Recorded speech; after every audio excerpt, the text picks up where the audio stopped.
Agora, Bruno, falando no cenário atual, então, que nós estamos no Brasil hoje, para quem está começando, para quem já investe, quais são as ações que você aconselha olhar com mais carinho nesse momento? Olha, pensando em quem não investe ainda, eu diria até que melhor do que ações seriam fundos imobiliários, para começar a colocar o pé nessa piscina da renda variável. Porque fundo imobiliário é você entrar na piscina de boia de braço. É muito mais tranquilo, é menos volátil, vai estar dando um pagamento de dividendo mensal, né? Por regra é semestral, mas quase todos pagam mensal. Então, para quem está começando, fundos imobiliários. Eu acho que é mais interessante, porque muita gente, e tem que ter um cuidado aí, muita gente sai de bolsa de valores porque o cara compra a ação, e principalmente nessa época de juros mais altos, vê o preço da ação em queda e fala, não tá dando certo. Por mais que a ação pode estar caindo o preço, mas o resultado tá igual. Então ele tá comprando uma ótima empresa por um preço mais baixo. Ou o resultado até aumentou. A ação tá mais lucrativa e negociada por um preço mais baixo, que é o melhor cenário possível, né?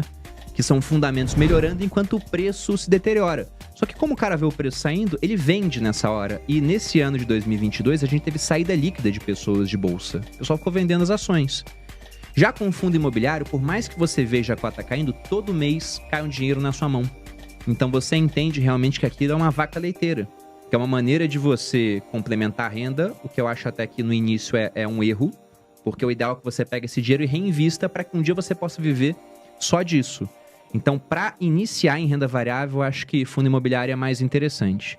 Mas pensando em quem já iniciou e está agora em bolsa, eu iria atrás principalmente de empresas que elas têm pouca dívida, que são boas geradoras de caixa, conseguem rentabilizar bem o seu patrimônio, o investimento feito na empresa, e que paguem bons dividendos. Porque eu não acho que com juros muito altos vai dar para a gente ter uma baita de uma subida em bolsa de valores. Não se ele continuar subindo. Se ele ficar estabilizado, até acho que a bolsa vai andar, que é aquilo que eu falei com vocês. Se não for horrível, ela tem que subir.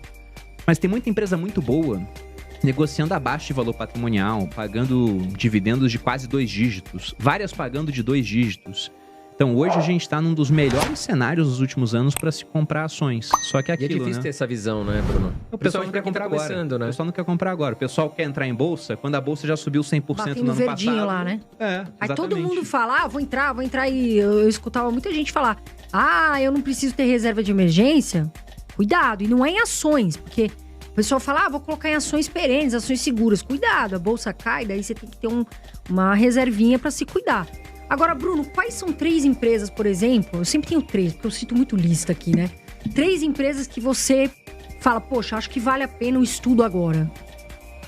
Eu vou citar a empresa que eu tenho há mais tempo na minha carteira, que é a Itaúsa.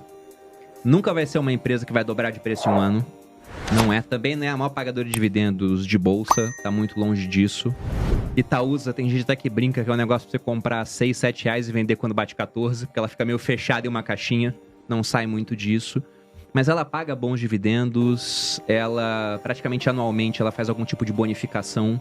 Ou seja, você tem 100 ações, toma mais 10 ações aqui. Agora você tem 110 para receber mais dividendo no futuro. E é uma empresa que ela, pensando no portfólio que ela tem, Itaúsa é uma holding. E ela foi criada na década de 50 pela família Setúbal, né?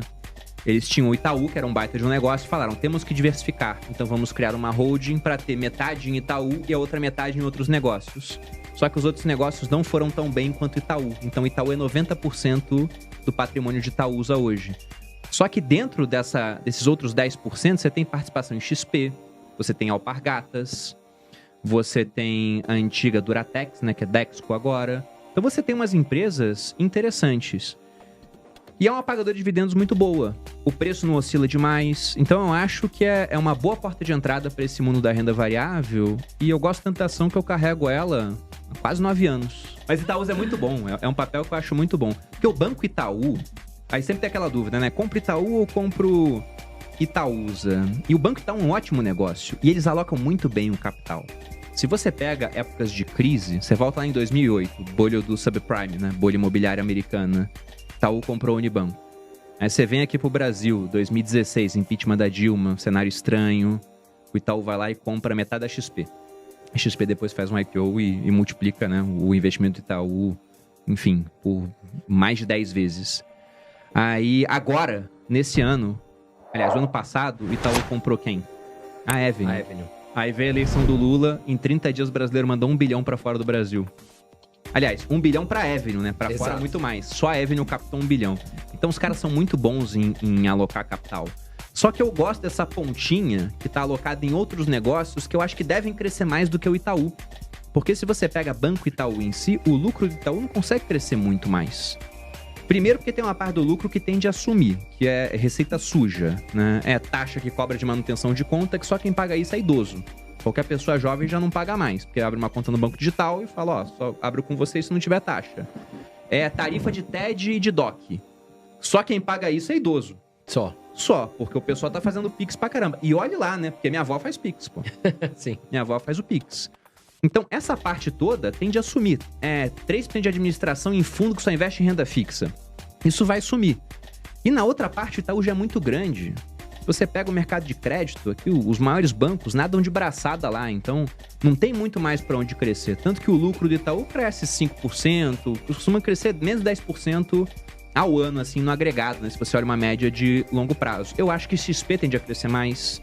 Alpargatas da Havaianas tende a crescer mais, que os outros negócios de Itaúsa, ao longo do tempo, devem crescer um pouco mais, pelo menos, do que o Itaú. Então, por isso que eu gosto da empresa.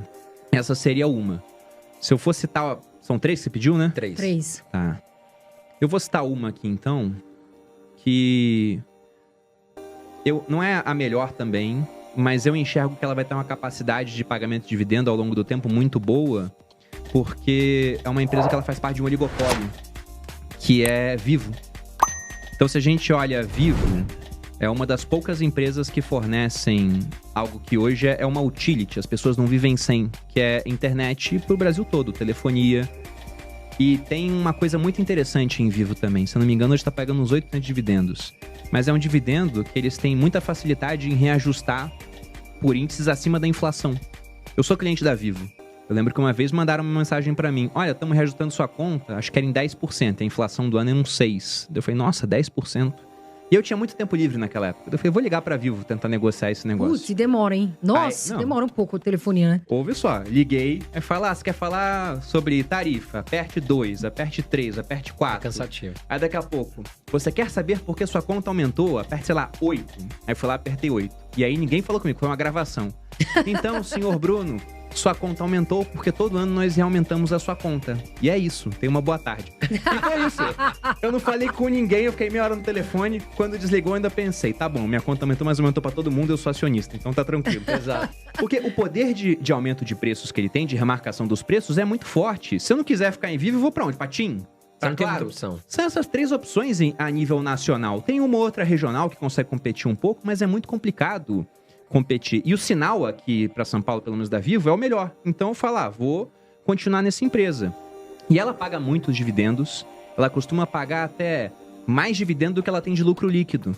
Porque tem muita estrutura física, tem muita depreciação, então ela consegue ter, né, um lucro que fica mais alto, né, na hora de distribuir em comparação com o resultado.